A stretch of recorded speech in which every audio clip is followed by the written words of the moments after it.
Hello and welcome to my lecture on mathematical modeling of dynamic systems from first principles in the subject state space approach to control system analysis and design.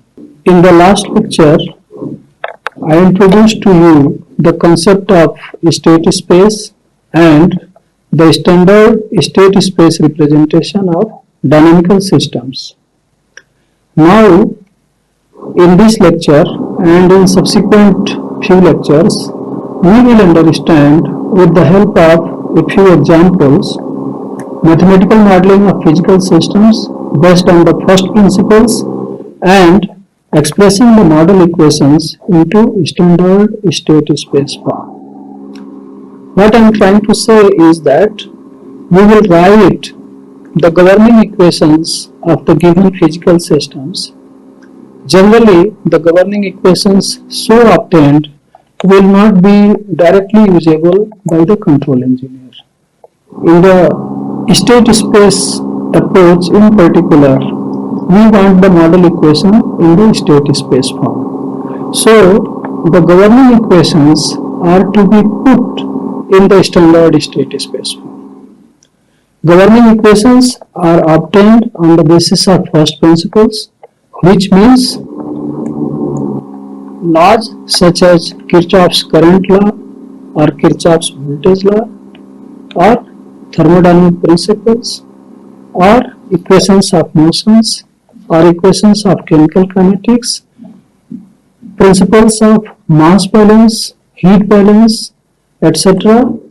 So these are the first principles, and based on that we work out the mathematical models. So we call them mathematical modeling based on the first principles. That is different from the empirical methods of mathematical modeling, which is altogether a different topic in systems identification. Specifically in this lecture, we will write the equations governing the given physical system and thereafter express them into the form this x dot equal to ax plus bu and y equal to cx plus du. This one is called as the state equation, as I told in my earlier lecture, and this is called as the output equation. And we will give the values of A, B, C and D matrices in each case. We move to the first example, which is an operational amplifier circuit, and it is shown here. It is very simple. You can see that an input voltage Vi is applied to a series interconnection of resistance R1 and capacitance C1, such that the current in this branch is I1, which is indicated here, you can see, and corresponding electric charge is Q1. The feedback branch consists of a parallel interconnection of this resistance R2 and this capacitance C2. The respective branch currents are I2 and the charge is Q2. The current in capacitance is I3 and the charge is Q3. So we are going to develop the mathematical equations and express them into the standard form. First, what we do, we apply the Kirchhoff's voltage law in this branch. So you can see the voltage Vi is causing a current I1 in this series branch, and this is at zero potential. So this Vi will be the drop across the resistance R1 and the drop across the resistance C1. And this is the equation showing this. Vi is R1 I1 plus 1 by C1 integral of I1 dt. Now what we can do is, we can divide both the sides of this equation by R1, and simultaneously we can make a substitution, because this I1 dt integral of this is equal to Q1, the charge.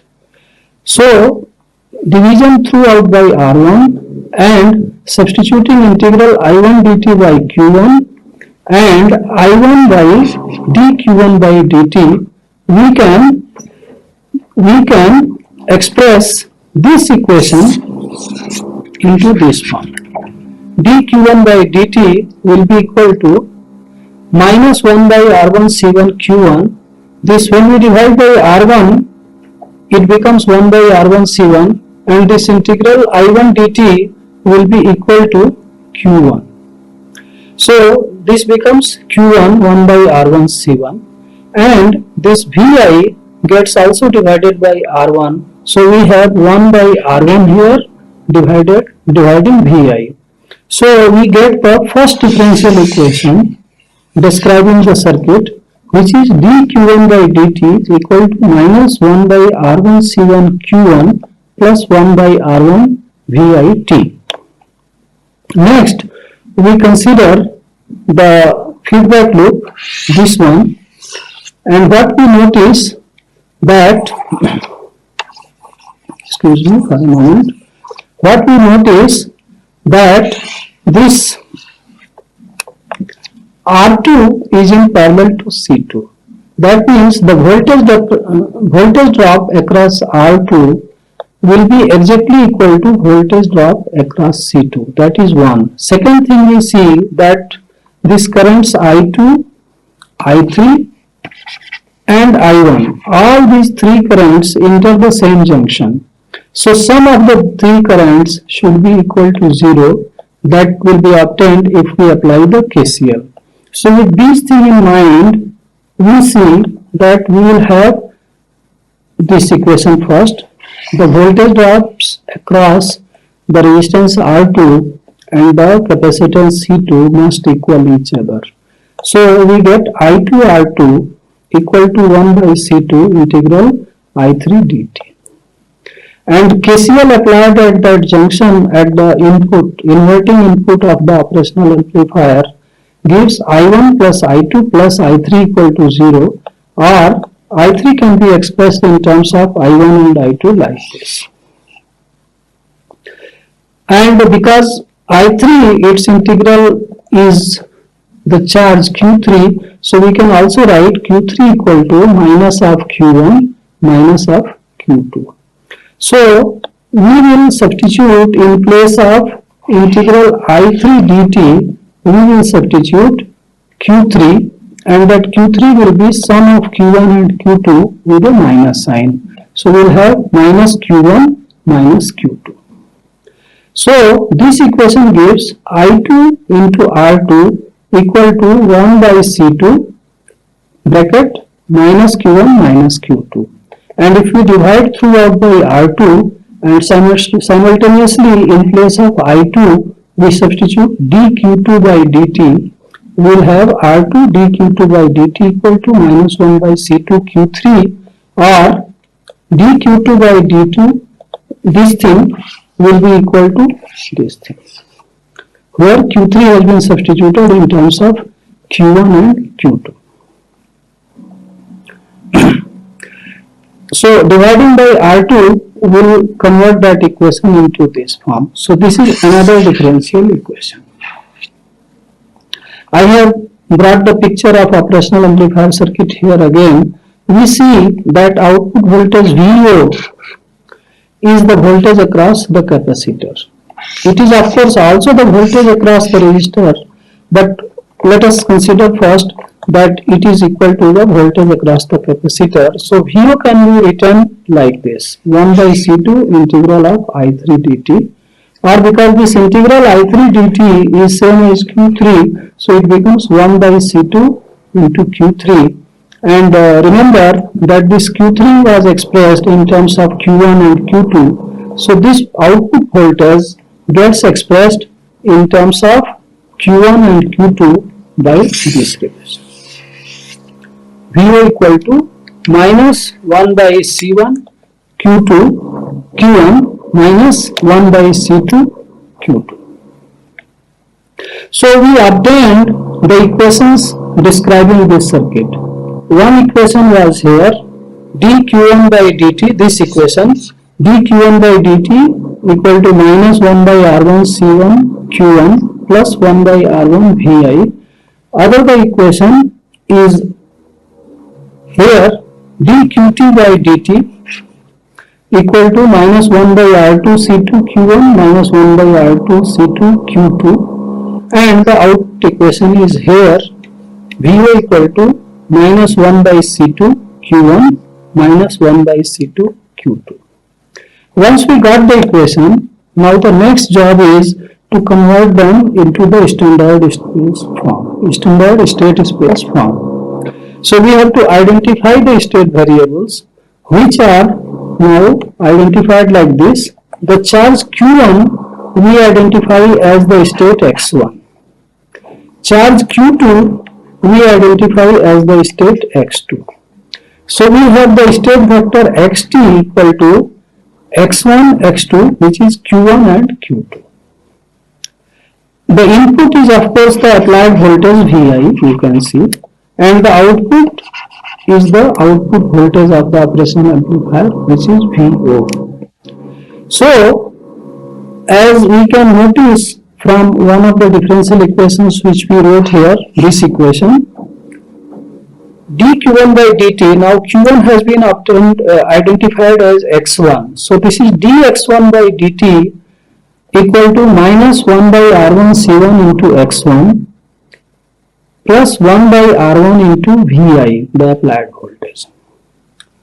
The other equation, because q2 has been expressed as x2, has been identified as the second state x2, so this can be rewritten as dx2 by dt equal to minus 1 by r2 c2 q1 minus 1 by r2 c2 q2. And when these are written in the matrix form, then we have this, that x1 dot equal to minus 1 by c1, 1 by r1 c1 x1, so that gives the element a11 as minus 1 by r1 c1. x1 did not contain a term of x2, so we have here 0, this term. Second differential equation, x2 dot was minus 1 by r2 c2 into x1, so we have this coefficient as minus 1 by r2 c2. It also contained another term of x2 through this multiplier, so we have minus 1 by r2 c2 as this element in this place. The input was one entering in the first equation, minus 1 by r1 into vi. You can see it was here, this vi was coming through 1 by r1, so that reflects here as 1 by r1 into u. And in the second equation, you can see in the previous slide it was there is no vi term, so we have a 0 coefficient there. This v2 coefficient is 0 into u. And the output is the output voltage Vo, which is written as minus 1 by C2, here it comes from here, minus 1 by C2 into Q1, which is X1, minus 1 by C2 into Q2, which is X2. So this equation gives minus 1 by C2, minus 1 by C2, the two coefficients in the matrix C into XT. So this gives the mathematical model of the operational amplifier circuit. What I want to do is, as an exercise, the same equation, same circuit, what you do is that please consider Q1 and Q3 as the state variables instead of Q1 and Q2, which was done, and obtain the state and output equations. Now let us go to the second example, which is that of an electromagnetic actuator. It is shown schematically in this figure. There is an electrical solenoid in which we have the core. Its core is of mass m1, it is shown here. A voltage E is applied to the solenoid, and the solenoid has resistance R and the inductance L. This mass is coupled on one side to the lever or here, and on the other side it is connected to a fixed point through a spring with the stiffness K1 and dash part with damping coefficient beta 1, which is written here. The lever arm is coupled on the other side of the support to mass M2, and it is also connected through a spring with stiffness K2 and dash part with damping coefficient B2 to a fixed reference as shown here. We have to obtain the mathematical equation. Of course, the electric current which flows in this solenoid is assumed to produce a force Ft on the mass M1, which is proportional to the electric current. Ft is mu times It. And the direction Z1, which is shown here, down, is assumed as the positive direction. Also see that because this lever is supported somewhere in the center, so we have Z1 and Z2, they will be related to each other. Downward motion Z1 is resulting to upward motion Z2 of mass M2. So with this, let us move to model this electromagnetic actuator. So if we apply the force balance on mass M1, this one, then we'll see that the components of forces are its own force due to inertia, which is M1 into d2z1 by dt square. This is expressing the acceleration, plus beta 1 into dz1 by dt is the force due to this dash part, and k1z1 is the force due to the spring. So these forces are in this direction, that inertia force of mass also, and there is a force because motion of the lever this side results into motion of the lever on this side pulling the mass M2 against the spring force K2 and the dash part force through beta 2 and the force of inertia of mass M2. So that force is F2. So we have M1 d2z1 by dt square plus beta 1 dz1 by dt plus k1z1 plus F2 all balancing to the force Ft due to the current in the coil, which is mu times It. Similarly, if we consider the force balance on this part consisting of the mass, the spring K2 and the dash part B2, then we will have M2 d2z2 by dt square plus beta 2 dz2 by dt plus k2z2 balancing to F2. Now here we will invoke the relation that Z1 by D1 will be equal to Z2 by D2. So what we can do is, in this second equation, we can substitute Z2 equal to D2 by D1 into Z1. And so the second equation converts like this: M2 into D2 by D1 into D2Z1 by dt square. This is the expression for d2z2 by dt square. This is for dz2 by dt in terms of z1, and this is for z2 in terms of z1. So when we do this substitution, we obtain this equation shown here, and that means that Ft can be substituted in terms of F2 can be substituted in terms of these variables in the first equation here. In this equation, F2 can be substituted from there. So we obtain M equivalent d2z1 by dt square plus beta equivalent dz1 by dt plus k equivalent z1 equal to mu into I. And this M equivalent is combination of M1 and M2 like this. M equivalent is M1 plus M2 d2 by d1. Beta equivalent is beta 1 plus beta 2 d2 by d1. And K equivalent is K1 plus K2 d2 by d1. So we obtain one equation consisting of that system of masses M1 and M2 like this. The springs K1 and K2, they got assembled into K equivalent. The despots beta 1 and beta 2, they got converted into equivalent beta equivalent, and masses M1 and M2 got converted to M equivalent. Essentially it happened because the motion of this lever arm is restricted. Z1 and Z2 cannot be independent. They are dependent on each other.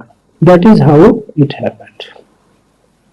So this is one differential equation. The second differential equation is obtained by considering the electric coil, this one, which is excited by the EMF E. It carries a current I and its resistance and inductance are respectively R and L. So it gives rise to L di by dt plus Ri equal to Et. This is by Kirchhoff's voltage law. So we have this differential equation governing that electrical coil.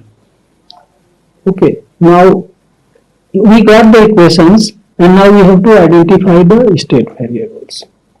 So what we do is we identify from this equation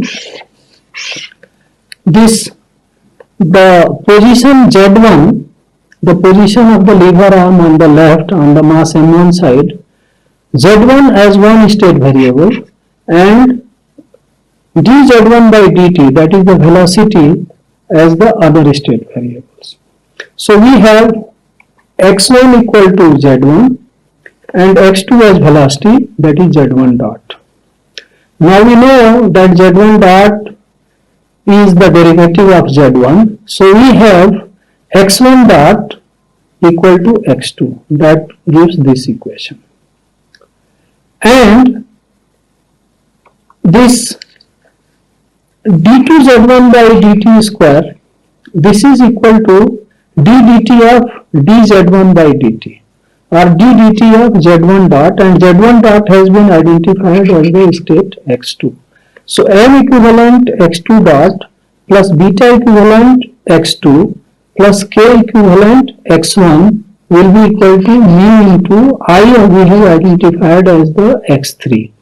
So this equation gives x2 dot equal to k by m, k equivalent by m equivalent x1 minus beta equivalent by m equivalent x2 plus mu by m equivalent x3. This x3 is the current, x2 is the velocity of the lever on the left side, and x1 is the position of the lever on the left side, this way. So we get these two equations. Both these come from this differential equation, this one.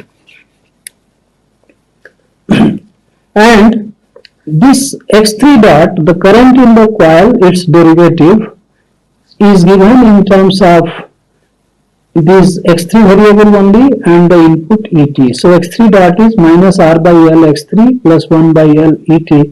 This is straightforward from this expression, dividing by L and substituting x3 in place of I. So dx3 by dt plus R by L it equal to 1 by L et, and change of side gives rise to this equation. So we have these three equations making the state equations. And the output we are interested is the position Z1, this position. So y is simply x1. Now we obtain the differential equations governing the circuit, and now we have to only put them in the state space form. That is done here. X dot, because x1 dot is x2, so we have x1 dot equal to 0 x1 plus 1 x2 plus 0 x3. We have x2 dot equal to one coefficient into x1, another coefficient into x2, another coefficient into x3. So these three coefficients are one by one put here. This into x1, this into x2, this into x3.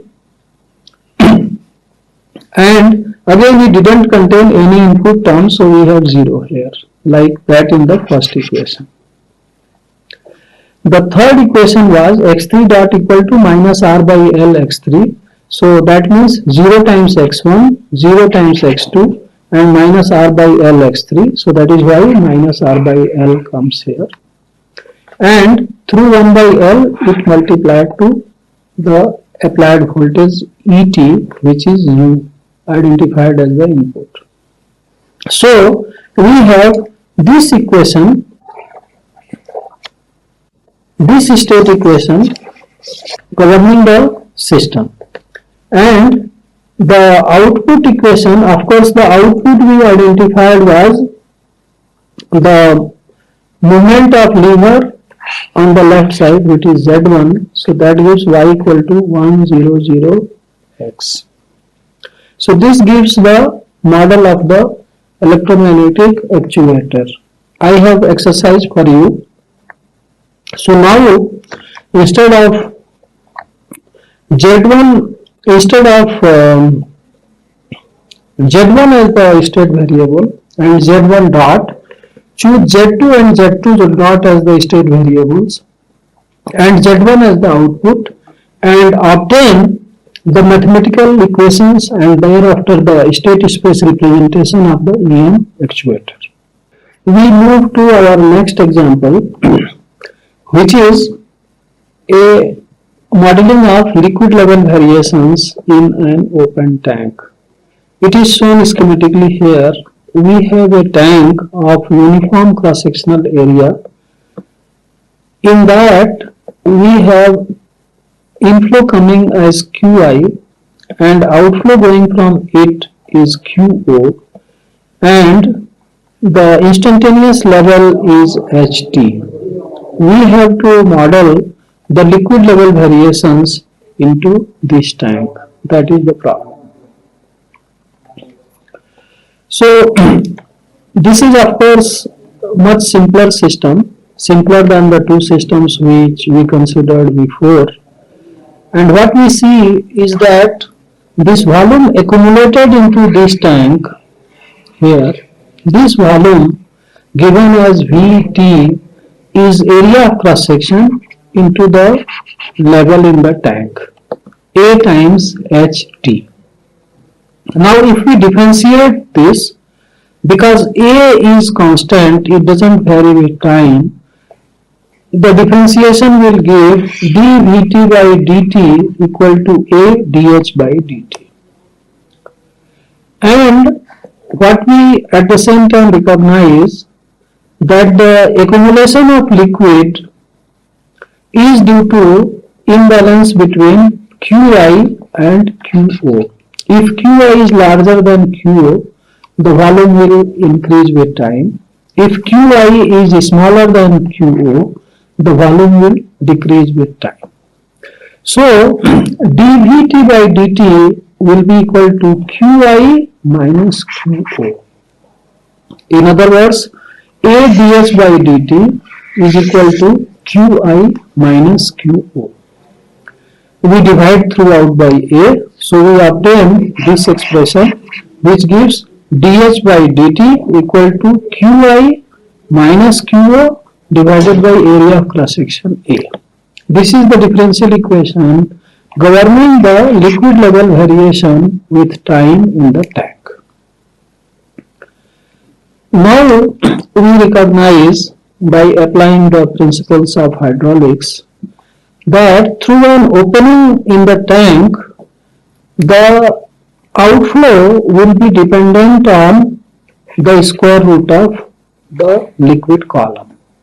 So QO is proportional to mu into root of H, this expression, and mu will of course depend upon the area of this opening and also its geometry. So the QO in a simple way can be written as mu times root of H. So we make this substitution in this expression to obtain dHT by dt equal to Qi minus mu root H divided by area of cross section A, or dH by dt equal to this one we bring here. So mu root ht by A plus this one we bring here Qi by A. So this is the differential equation governing the system, governing the level variation, and this is the output equation governing the outflow. So in fact we have obtained the governing equations for this circuit. Only we have to express these equations into the standard state space form, and because generally control system engineer is more comfortable with linearized model, we will first linearize the given equations. So what we do is we recognize that the equilibrium of the system is defined by the condition in which the inflow equals the outflow, and when they two are equal, the level also will be constant, which will be equal to H bar. So Qi bar, the equilibrium inflow, will be equal to Q bar, the equilibrium outflow, which will be equal to mu into root H bar, mu times the square root of equilibrium water level in the tank. Now we consider incremental variations around this. So we consider Ht equal to H bar plus delta Ht, Qi equal to Qi bar, which is also Qo bar plus delta Qit, and Qo equal to Qo bar plus delta Qot. So first we express the output equation. The output equation was Qo equal to mu root H. So in this we make the substitution Qo equal to Qo bar plus delta Qo and H equal to H bar plus delta H. So we obtain Qo bar equal to Qo bar plus delta Qo, which is equal to mu root of H bar plus delta H. And simple mathematics, H bar plus delta H can be expressed as H bar common, this way H bar common, 1 plus delta H by H bar power half, this is also power half, and then this can be expressed as delta H by QH bar, and a little manipulation will give this equation. Delta QO will be equal to mu by 2 root H bar delta H. So we obtain linear equation corresponding to the outflow. Now let us obtain the linear equation corresponding to the liquid level. So what we do is we substitute in place of Qi here, in place of Qi, let us substitute Qi bar plus delta Qi here, and in place of Qo bar plus delta Qo, and in place of H bar plus delta H. So in that case we will obtain this dH bar plus delta HT, this d of derivative of whole thing divided by dt equal to this Qi bar was there, so that is equal to Qi bar plus delta Qi, and because Qi bar is equal to Qo bar, so we make this substitution Qi bar equal to Qo bar plus delta Qi, and we have split the terms. Similarly, Qo bar is Qo bar plus delta Qo, so that Qi minus Qo becomes equal to Qo bar by Qo bar plus delta Qi minus Qo bar plus delta Qo, and with a minus sign, if we split, we get this one. And in that, these two terms cancel each other. So what we get, d delta h by dt equal to, what we have done, we have this delta Qo we have substituted in terms of delta H, which we obtained here. Delta Qo was obtained as this one.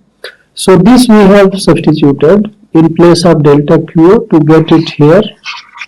And delta Qi by A is here. We are keeping it intact. So we get d delta H by dt equal to, we get minus mu by 2a root h bar delta ht, which was obtained by substituting this delta Qo, and this delta Qi term gives this one. So this is the differential equation governing the incremental level change in the tank around the point of equilibrium. Now what we do is, at this point, we identify delta H itself as the state X of the system. So this equation will give us this state equation. X dot equal to minus mu by 2a root h straight away, and delta H is xt, so this one, plus 1 by a, delta Qi is the input. The incremental change in the input around the point of equilibrium we are expressing as the input u, and the output, which is delta Qo, we obtained in one of the previous slides. It is here.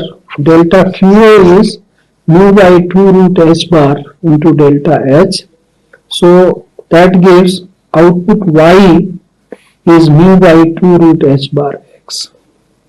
So this system, the liquid level in the open tank, gets expressed by this state equation and this output equation. Of course, the system matrix is just consisting of one variable. It is just 1 by 1 matrix. The input matrix also is just 1 by 1 matrix, and the output matrix is also 1 by 1 matrix. So this system is a first order, however it was non-linear, and we linearized is to obtain A, B and C, all the three matrices as 1 by 1 matrices are just scalars, consisting 3 scalars. Now again, for this example, I have a suggestion for exercise for you. What you can do is, you can assume that this tank cross-sectional area varies with height. So A is some constant A0 plus beta times H. So, and thereafter you can go back to the first slide here. Now this A is dependent on height. So this A you will write as A0 plus beta H. And you will repeat the whole thing which was done in this slide, the next slide here, and the next slide here, to obtain the mathematical equation of the liquid level system in this case, where A is varying with height, the area of cross section is varying with the height, and thereafter please obtain the standard state space form. That completes our third example. Now we consider the next example, which is of a numerically operated control valve. So these control valves They are used for automatic control of flow in the pipelines. Of course, we have manually operated control valves or automatic control valves. In the automatic, we have electrically operated or pneumatically operated. So we are considering the pneumatically operated control valve in a pipeline. So what is shown here is the schematic of a control valve. It has a diaphragm which is shown here, and on the diaphragm a control pressure P, small p, is applied. The area of diaphragm into this pressure results into the force on the diaphragm, let us say in this case upward side. This force is against the spring force, and also to that diaphragm attached is this valve stem, and to the valve stem attached is this valve plug, and this is the valve seat. So this application of air pressure on the diaphragm results into movement of stem up and down. So we have taken upward movement as positive. This movement of stem up and down results into change in area of this valve port, and because of that change in area, the flow through the valve changes. This flow changes. Of course, the upstream pressure is constant at P1, downstream pressure is constant at P2. So now we have to model the flow variations through this valve depending upon the applied air pressure P, the control signal. So various variables are listed here. A is the area of the diaphragm, M is the mass of the stem, the plug, all the moving parts attached to the diaphragm. Z is the valve position, P is the applied signal, K is the spring constant, P1 and P2 are respectively the upstream and downstream pressures in the pipeline. Beta represents the viscous frictional coefficient of the gland, and Q is the flow taking place through the valve. So we consider its mathematical modeling, which is fairly simple. Basically, as I was explaining, this air pressure in this side of the diaphragm results into a force on the diaphragm, and that force will result into the motion of the stem. So the three forces other than that control force, which is P times A represented here, are: one is the force of inertia. If the valve position is Z, then dz by dt is velocity and d2z by dt square is acceleration. So mass into acceleration is the force due to inertia of that system. So mass into acceleration, that will be the applied force due to air pressure that results, minus the viscous force that comes from the gland friction here, minus the spring force. So we get m d2z by dt square equal to PA, the force due to air pressure, minus beta dz by dt, the force due to the gland, minus kzt. So the force due to gland we have modeled similar to a dashpot. It opposes the velocity. Okay. Now we also realize that the flow through the valve is dependent on upstream pressure and downstream pressure, P1 minus P2, the differential pressure across the valve, this delta P, which is represented by P1 minus P2. Of course, with its square root. So Q is proportional to square root of P1 minus P2, and this thing CV times Z is called as the valve coefficient. In this case, the valve is moving, so corresponding to each position there is a corresponding coefficient which is represented as CV times Z. So the flow through the valve is the proportionality constant, which is of course dependent on the valve position, into the square root of differential pressure across the valve. This is the information available from the valve handbooks or from the process control literature. At equilibrium, we assume that the position is Z0 and the corresponding coefficient is denoted by CVZ0. So equilibrium flow is CVZ0 into square root of P1 minus P2.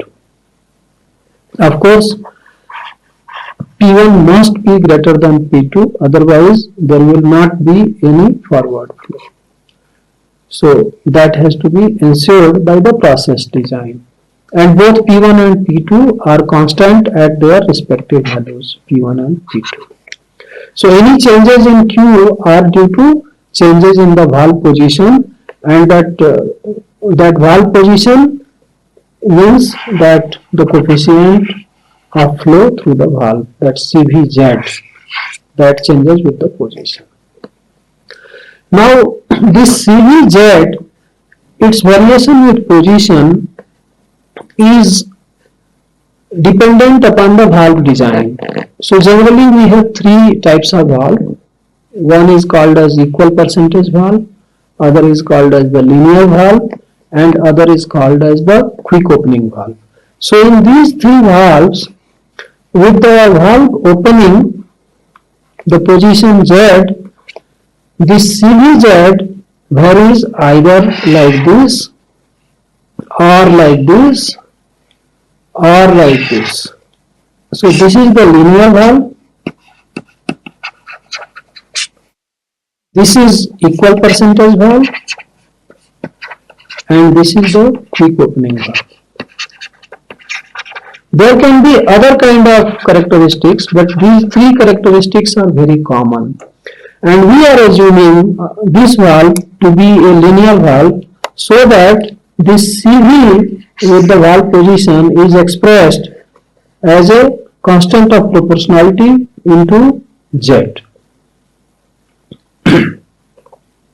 So this Q becomes mu into ZT and CVZ into square root of P1 minus P2, which is mu into square root of P1 minus P2 ZT. Pause karo. So for the valve in which the flow coefficient, which is shown on this axis, varies linearly with the position, we will have CVZ equal to a constant of proportionality into Z. And this we substitute here to obtain Q equal to mu. Of course, this P1 minus P2 square root we have pulled on the left and Z we have kept on the right.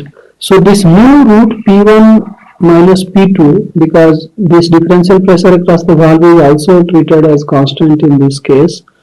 So we have plugged into another constant of proportionality alpha.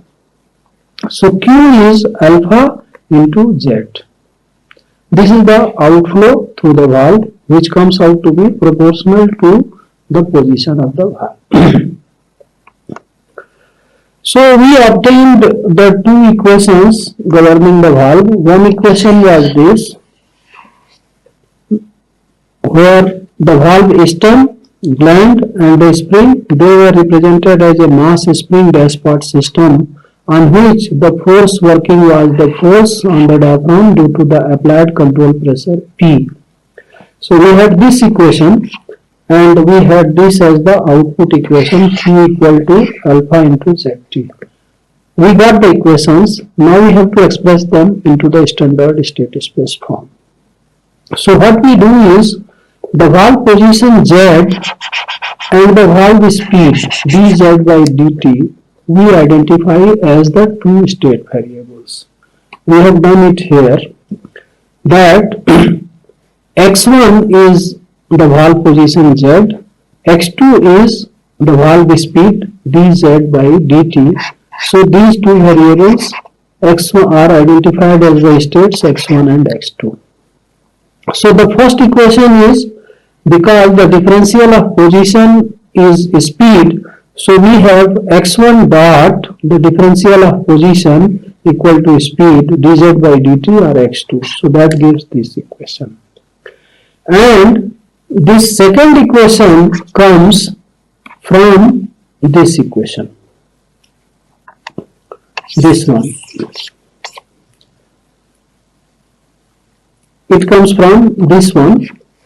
What we do, dz by dt is the second state. So d2z by dt is the derivative of second state. So m x2 dot equal to pa minus beta x2 minus k x1. Z we have identified as x1. We divide by m and rearrange the terms. So we get x2 dot equal to minus k by m x1 minus beta by m x2 plus a by m into p. The p is the control pressure. So we got these two equations and they are written in the matrix form like this. So we have x1 dot x2 dot. So this is the state vector x and its derivative x dot equal to x1 dot is x2 means 0 x1 plus 1 x2 and there is no input term, so 0 into u. x2 dot is minus k by m x1, so it is here minus k by m into x1 into that minus beta by m into x2, so minus beta by m comes here, and this a by m into p comes here. A by m into the applied pressure, p is treated as the input u. And output is of course alpha times the position. This is outflow. So these are the two equations, state equations and the output equation. So this is the matrix A, 2 by 2 matrix. This is the matrix B, 2 by 1 matrix. And this is the C matrix, the output matrix, 1 by 2 matrix. And these two equations represent the model of valve in the standard state space form. We have one exercise for you. So everything being the same as we did in this one, however we assume that the spring force is proportional to square of the valve position. So instead of spring force being kz with which we modeled, we are telling that let us take spring force as kz square. So what you will require doing is, you will here this spring for kz now will become kzt square, and then I suggest that you develop the mathematical model, memorize that equation and express them into the standard state space form to obtain the model of the pneumatically operated control valve into standard state space form. With this one, we complete today's lecture. We will resume with more examples in my subsequent lecture. Thank you.